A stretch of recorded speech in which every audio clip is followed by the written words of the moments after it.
वेदस्तमङ्गाङ्गभावित मनन्ते विषयं नमस्यामि इच्छामन्ते सुद्भक्ति कावसगो को तस्सालोचम अंगो अंग पैण्य पावड़े परियम सुत्तपणमाणियोग पूगे चूलियाचे सुत्तत्ते तुदमकायं निचकालम अंचेमि पूजेमि वदामि नमसामि दुःखखो कमखो वैलाव सुगैगमनं समाहिमनं जिनगुण संपत्ति ओम मध्यम नमोस्तु अप्राणिक स्वाध्याय प्रारंभ क्रियामाचार्य भक्ति काय सर्गम करोम्याम नमो रियंताणं नमो सिद्धाणं नमो आर्याणं नमो ज्ञानं नमो लोये सौसाणं चतारि मंगलम अरहंत मंगलम सिद्ध मंगलम साव मंगलम केलिपणतोदम मंगलम चतारि लोगोत्तमा अरहंत लोगोत्तमा सिद्ध लोगोत्तमा साहु लोगोत्तमा केलिपणतोदमो लोगोत्तमा चतारि शरणं पवज्जामि अरहंत शरणं पवज्जामि सिद्ध शरणं पवज्जामि साहु शरणं पवज्जामि केलिपणतोदमो शरणं पवज्जामि जावरन्ताणं भयवन्ताणं पज्वासं करेमि तावकायं पावकमं दुच्चर्यमोत्सरामि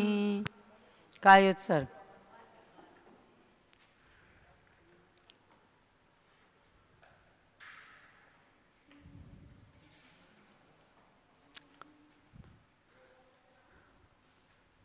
स्वामीयम जिनवरे तिथरे केवली अनंत इने नरपवर लोय मये वीरम ले मापन्ने लोय सुजरे दमम तितंकरे जिने वंदे अरंते कितिसे 24 चेव केलिनो गुरु भक्त्यावयम सार्ध द्विपद्विते वर्तिना वंदामहे संख्योन नौ कोटि मुनीसरान इच्छाई वंते आयरिवती कावसगो कौतसालचम समणान समदनसन समचाय जुताणम पंचवियाचारणम आयरियाणम आयरादि सुदणाणो वदेस्याणम वज्झायाणं तिर्यण गुण पालन रयाणं सवसावणं निचकालम अंचेमि पूजेमि वंदामि नमंसामि दुःखखो कमखो वैलाव सुगैगमनं समाहिमनं जिनगुण संपत्तियो मध्यम।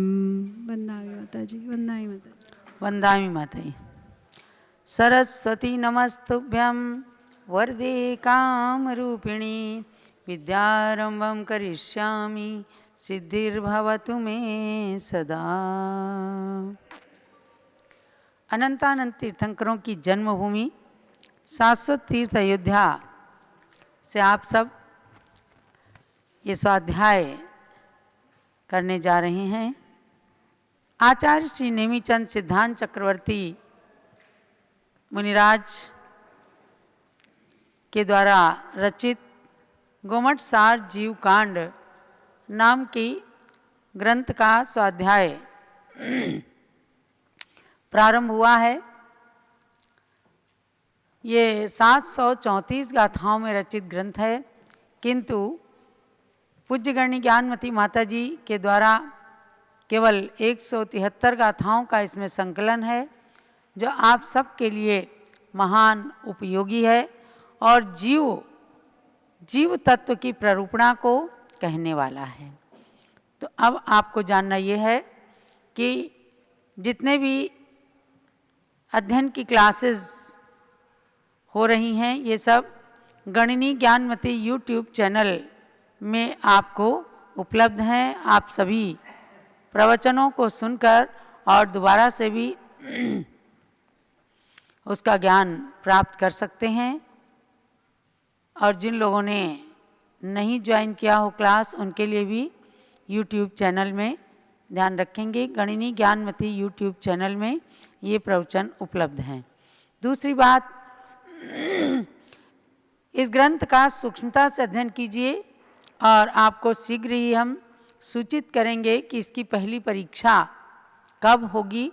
जैसे पहले रत्नकरण शावकाचार, आश्रव त्रिभंगी आदि ग्रंथों का अध्ययन करके आपने परीक्षा दी है, आपने ज्ञान का परिचय प्रदान किया है और बहुत अच्छा रिजल्ट रहा है।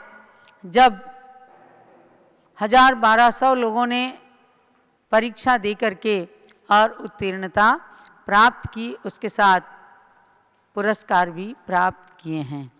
तो अब उसी श्रृंखला में ये गोमठ सार जीव कांड सार ग्रंथ प्रारंभ हुआ है।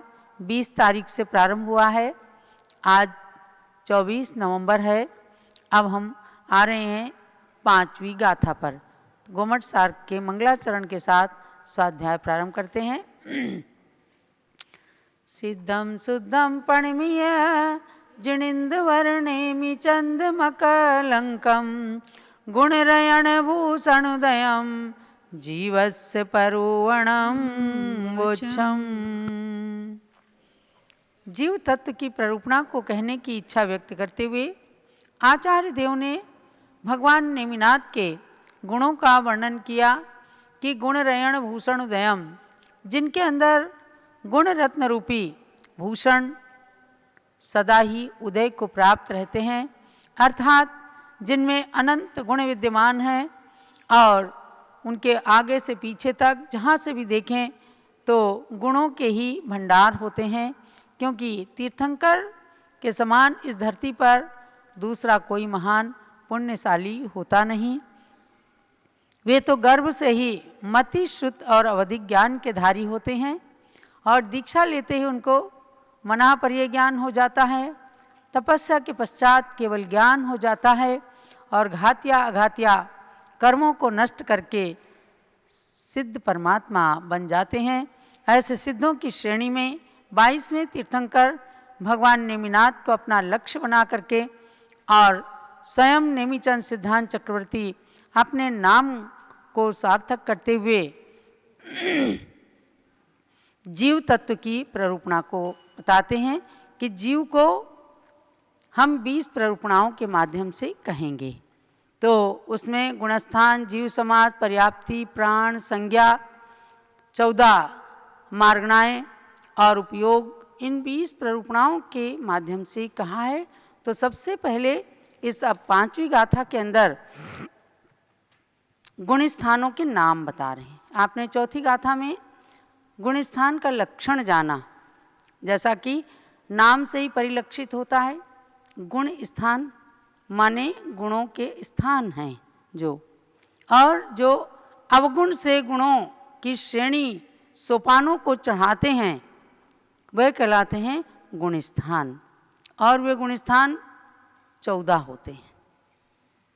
उन 14 गुण स्थानों की नाम 5वीं और 6ठी गाथा के अंदर आचार्य देव ने दिया है। यद्यपि इनका नंबर बड़े गोमटसार के अंदर और कुछ होगा, लेकिन इस गोमटसार जीवकांड सार की गाथाओं की श्रृंखला में 5 और 6 नंबर की गाथा के रूप में इन्हें प्रस्तुत किया गया है।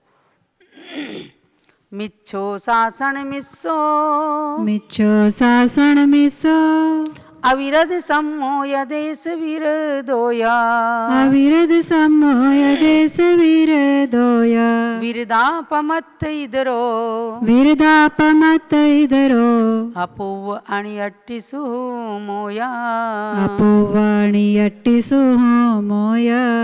एक साथ पढ़ेंगे गाथा।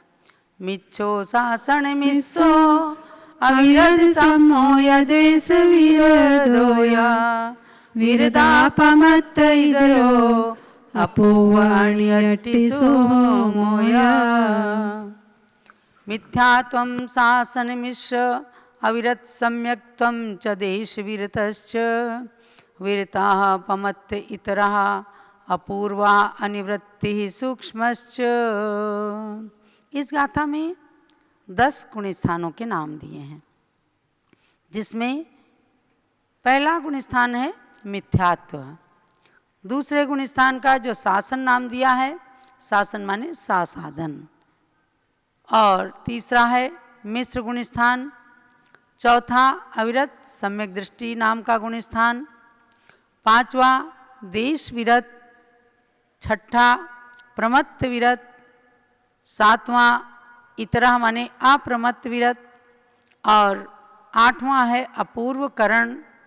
9वां अनिवृत्तिकरण, और 10वां सूक्ष्मश्च, सूक्ष्म सांप्राय नाम का 10वां गुण स्थान है, यानी 10वें गुण स्थान का नाम है सूक्ष्म सांप्राय।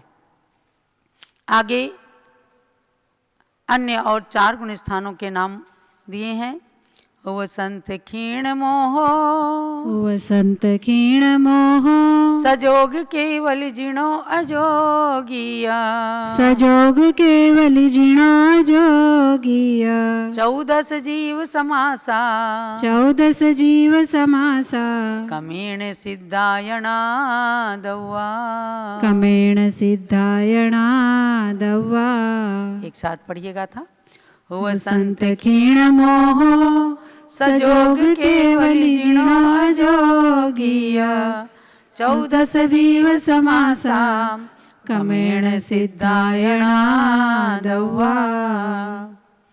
यानी क्रम प्राप्त 11वें गुण स्थान का नाम है उपशांत मोह, 12वें गुण स्थान का नाम क्षीण मोह, 13वां गुण स्थान है सयोग केवली और 14वें गुण स्थान का नाम है अयोग केवली। इस तरह से 14 जीव समासा यानी गुण स्थान को जीव समास की भी संज्ञा प्रदान की है।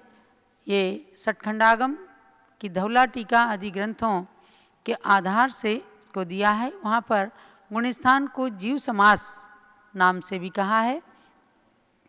तो 14 जीव समासा, ये 14 प्रकार के जीव समास यानी 14 गुण स्थान होते। जीव समास इसलिए कह दिया कि संक्षेप में इनमें जीवों के अस्तित्व का ही निरूपण किया जाता है। किसी अजीव के कोई गुण स्थान नहीं होता, जीव के ही गुण स्थान बनते हैं। कमेण सिद्धायणा दवा, ये क्रम से 14 गुण स्थानों के नाम बताए हैं। और उसके पश्चात सिद्ध भगवान यानी 14वें गुण स्थान को पार करके 14वें गुण स्थान को पार करके गुणस्थानातीत अवस्था सिद्धों की होती है। और गुणस्थानातीत हो करके हर परमात्मा सिद्ध परमात्मा बन जाते हैं, जो सिद्ध शिला पर विराजमान रहते हैं, अनंत काल तक विराजमान रहेंगे। और सिद्ध बनने के बाद कोई भी जीव वापिस संसार के अंदर आता नहीं, इसलिए उन्हें सिद्ध संज्ञा से संबोधित किया कि सिद्ध का मतलब जिनकी सारे कार्य सिद्ध हो गए, और सिद्ध का मतलब जिनका नाम लेने मात्र से संसारी प्राणियों के सारे कार्य सिद्ध हो जाते हैं। इसलिए बहुत सारे आचार्यों ने जब किसी ग्रंथ का शुभारंभ किया तो सिद्धि शब्द या सिद्ध शब्द से उन्होंने शुरू किया कि ताकि मुझे अपने कार्य में सिद्धि प्राप्त हो और ये कार्य निर्विघ्न रूप से सिद्ध हो सके। तो पूज्य गणनी ज्ञानमती माता जी भी जब किसी ग्रंथ का शुभारंभ करती हैं तो वे स्वयं सिद्ध शब्द को ज़्यादा प्राथमिकता प्रदान करती हैं। जैसे उन्होंने सठखंडागम ग्रंथ की सिद्धांत चिंतामणि टीका का शुभारंभ किया सन 1995 में, तो उसके अंदर भी यही कहती हैं, सिद्धांत सिद्धार्थमानम्य सर्वांश त्रैलोक्यमूर्धगान इष्टा सर्वक्रियांते सौ शांति सौहृदि धार्यते। अर्थात सिद्धांत सिद्धार्थमानम्य, सिद्धों को सिद्धि के लिए नमस्कार करके, यानी मैंने जो ये दुरूह कार्य प्रारंभ किया है इस कार्य की सिद्धि हो, इसलिए समस्त सिद्धों को नमन करती हूँ। सर्वांश त्रैलोक्य मूर्धगान, जो सिद्ध संपूर्ण सिद्ध अनंतानंत सिद्ध भगवान जो 3 लोक के मस्तक पर यानी कि 3 लोक के ऊपर तनुवात वलय का स्पर्श करती हुई सिद्ध शिला के ऊपर विराजमान है, ऐसे सिद्धों को नमन करके इष्टा सर्वक्रियांतेषु शांति सौहृदि धार्यते। जो इष्ट क्रिया कोई भी इष्ट कार्य होता है तो उसमें याद किए जाते हैं। जब भी कोई भक्ति पाठ होता है तो सबसे पहले उसमें सिद्ध भक्ति आती है और सबसे अंत में उसमें शांति भक्ति पढ़ते हैं और उसके बाद में प्रिय भक्ति समाधि भक्ति को पढ़ते हैं। तो यहाँ पर ये बताया गया सिद्ध शब्द के माध्यम से हमने आपको बताया कि कार्य की सिद्धि के लिए सिद्धों का स्मरण किया जाता है। यहाँ आचार्य देव का कहना है कि क्रम से आप मिथ्यात्व से लेकर के और अयोग केवली तक 14 गुण स्थानों के नाम जाने और इन 14 गुण स्थानों से जो अतीत हो जाते हैं और ऊपर पहुंच जाते हैं, वे जो हैं सिद्ध भगवान कहलाते हैं। वे गुणस्थानातीत होते हैं और समस्त अघातिया कर्मों का नाश कर देते हैं। तो आपको ये सुंदर सा चित्र दिख रहा है 14 गुणस्थान का, जिसकी सीढ़ियाँ नीचे से ही प्रारंभ होकर के ऊपर तक गई हैं। यानी सबसे नीचे की सीढ़ी, सबसे पहली सीढ़ी है मिथ्यात्व गुणस्थान। उसके नीचे आप देख रहे हैं कि एक समुद्र के अंदर व्यक्ति डूबा हुआ है, यानी कि अनादिकाल से मिथ्यात्व के कारण संसार रूपी समुद्र के अंदर प्रत्येक प्राणी डूब रहा है। और जब उसे कुछ भी बोध आता है, यानी दर्शन मोहनी की कर्म प्रकृतियों को नष्ट करके जब वो पाए पे पैर रखना, सीढ़ियों पे पैर रखना शुरू करता है, तब उसके गुणस्थानों का शुभारंभ होता है। और धीरे धीरे करके जब गुणों में पारंगत हो जाता है, तो वह मनुष्य ही एक ऐसा जीव है जो 14 गुणस्थान तक की सीढ़ियों पर पैर रख करके और मोक्ष महल के ऊपर पहुंच जाता है। इसमें बहुत सारी चीज़ें, देखो कितनी अच्छी अच्छी चीज़ें दिखाई हैं कि 5 गुणस्थान तक तो रंगीन कपड़े पहने हुए श्रावक श्राविकाएँ दिखाए हैं कि अविरत सम्यक दृष्टि और देश विरत तक गृहस्थ लोग होते हैं। और उसके बाद नग्न दिगंबर मुनियों की श्रृंखला जो चली है, यानी 6ठे गुणस्थान से प्रमत्त विरत अवस्था प्रारंभ होती है, जो मुनियों में होती है। और मुनि ही आगे की गुणस्थानों में चढ़ सकते हैं। कोई भी श्रावक 5वें गुणस्थान से ऊपर नहीं जा सकता, ऊपर मुनिगण ही जाते हैं। और फिर एक तरफ आपको दिख रहा है कि उपसम श्रेणी के ऊपर मुनिराज चढ़ रहे हैं। तो उपसम श्रेणी में देखो 2 मुनिराज नीचे की सीढ़ी पर हैं उपसम श्रेणी में, और 2 मुनिराज ऊपर की श्रेणी में हैं। तो जो उपसम श्रेणी में मरण को प्राप्त हो जाते हैं, वे जाकर के 5 अनुत्तर विमानों में जन्म ले लेते हैं। और जो मुनिराज उपसम श्रेणी से मरण को प्राप्त गिर जाते हैं, तो वो आकर के फिर से 6ठे 7वें गुणस्थान में आ जाते हैं, या 5वें 4थे में भी आ जाते हैं, या मिथ्यात्व में भी आ सकते हैं। इन सब सिद्धांतों को भी इस चित्र के माध्यम से दिखाया गया है। और जो आगे छपक श्रेणी पर चढ़ते चले जाते हैं, तो वो 12वें गुणस्थान को पार करके और सहयोग केवली गुणस्थान में जाकर अरहंत अवस्था प्राप्त कर लेते हैं। पुनः 14वें गुणस्थान पर जाकर एकदम क्रम से ऊपर अर्धचंद्राकार सिद्धशिला है, जहाँ पद्मासन और खड्गासन मुद्रा में सिद्ध भगवान विराजमान हैं। ये आपको दिखाया गया चित्र 14 गुणस्थान का। ऐसे ही अनेक सिद्धांतों को चित्रों के माध्यम से भी प्रस्तुत करते हैं, और ग्रंथ में तो आचार्य देव के द्वारा वर्णन किया ही गया है। आप एनसाइक्लोपीडिया ऑफ जैनिज्म.com के अंदर जब जाएंगे, तो ऐसे तमाम सिद्धांत और प्रथमानुयोग, करणानुयोग, चरणानुयोग, द्रव्यानुयोग का स्वाध्याय आपको करने को मिलेगा। ये भी जो चित्र दिखाया गया, ये एनसाइक्लोपीडिया ऑफ जैनिज्म.com के अंदर प्रदर्शित किया गया है, प्रस्तुत किया गया है। उसी को यहाँ पर हमारी ब्रह्मचारिणी बहन ने दिखाया है आपको। अब आपको जानना ये है, गुणस्थान कितने हैं? गुणस्थान कितने हैं? 14। तो 14 की संख्या पहले याद रखें, और फिर 14 के नाम आपको याद रखना है। तो अब इसके अंदर बताते हैं कि जो 5 नंबर की गाथा में 4थे गुणस्थान के साथ जो अविरत शब्द दिया गया है, मिच्छो सासण मिस्सो अविरत सम्मो, तो अविरत शब्द जो दिया गया है उसको बताया ये अंत दीपक है। अंत दीपक का मतलब ये बाकी के इसके आगे के जो 3 गुणस्थान हैं वह भी अविरत ही होते हैं। अंत दीपक एक न्याय होता है। जैसे कोई हॉल है, कोई कमरा है, मंदिर है, तो उसमें आगे से प्रवेश करते हैं, बिल्कुल पीछे कोई दीपक रखा हो, तो पीछे के दीपक से आगे का भाग भी प्रकाशित हो जाता है। ऐसे 2-3 न्याय हैं, अंत दीपक, आदि दीपक और मध्य दीपक। तो ये अंत दीपक इसलिए है कि प्रारंभ के 4 गुण स्थान जो हैं उसमें चौथे में अविरत दिया है, बाकी में नहीं दिया है। तो वे 3 गुण स्थान भी अविरत ही हैं, यानी चारों गुण स्थान अविरत वाचक हैं। तो ये अंत दीपक न्याय है। और उसके बाद फिर विरदा पमत्त इधरो, यानी छठे गुण स्थान में प्रमत्त शब्द है।